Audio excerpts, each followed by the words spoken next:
শ্বশুর বাড়ি থেকে কোরবানির গরু গিফট নেওয়া যাবে কিনা? শ্বশুর বাড়ি থেকে কোরবানি গরু বা কোরবানির ছাগল গিফট নেওয়া যাবে কিনা? উত্তর হলো যে শ্বশুর বাড়ি থেকে গরু কিংবা ছাগল এগুলো গিফট নিতে পারেন যদি আপনি এত ফকির হন, এত ফকিন্নের পুত হন যে আপনার বাপ দাদার 14 গোষ্ঠী গরু ছাগল চোখে দেখে নেই। তাহলে সেক্ষেত্রে আপনি গরিব হলে, এই ফকির হলে যদি ভিক্ষা চান শ্বশুরের কাছে, আর শ্বশুরে আল্লাহ অডেল সম্পদ দেয়, দয়া করে মায়া করে খুশি মনে যদি দেয়, বহু যদির পরে আপনার এই গরু হালাল হতে পারে। কিন্তু আমাদের সমাজের সচরাচর এই শ্বশুর বাড়ি থেকে কোরবানির গরু ছাগল দেওয়ার যে প্রচলন আছে, এটা যৌতুক হিসাবেই দেওয়া হয়। আর এই যৌতুক হিসাবে কোরবানির গরু ছাগল শ্বশুর বাড়ি থেকে নিলে সেটা জায়েজ হবে।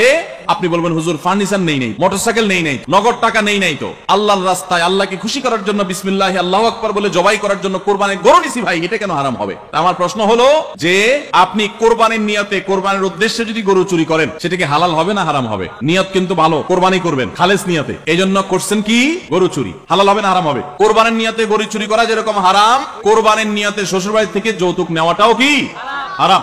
হ্যাঁ, যেটা বললাম ওই যে শ্বশুরের অঢেল আছে, তিনি খুশি হয়ে জামাইকে দিচ্ছেন, গরিব বলে না অনেক সময় ভালোবাসা দিয়ে, তো সেটা বহু যদির পর জায়েজ হতে পারে, কিন্তু কোন অবস্থাতে এটা উচিত না।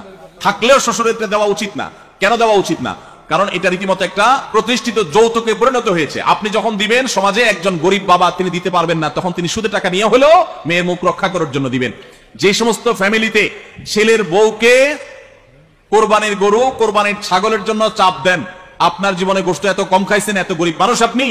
আমি এর আগে সিলেটে বলেছিলাম ইফতার প্রসঙ্গে, আজকে এখানে বলে যাচ্ছি, যাদের কোরবানির গোশতের এত টান পড়ছে, তল পড়ছে, তারা ছেলের বউ পুত্রবধূকে এটার জন্য পিড়াপিড়ি না করে, তার বাপকে বাধ্য না করে আস-সুন্নাহ ফাউন্ডেশনের কাছে দরখাস্ত লেখেন। আমি দায়িত্ব নিয়ে বলতেছি, আপনার মতো ফকিরকে দেওয়ার জন্য আমরা গোশত কালেকশন করি।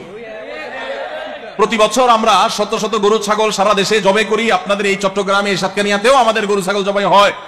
আপনি যদি এলাকার মানুষ হন আর এত গরিব মানুষ হন, তো আল্লাহর হস্তে আমাদের সাথে যোগাযোগ করে বলেন যে হুজুর, আপনারা আল্লাহর হস্তে আস-সুন্নাহ ফাউন্ডেশন থেকে গোশত না দিলে আমি কিন্তু শ্বশুরবাড়ি থেকে আদায় করব।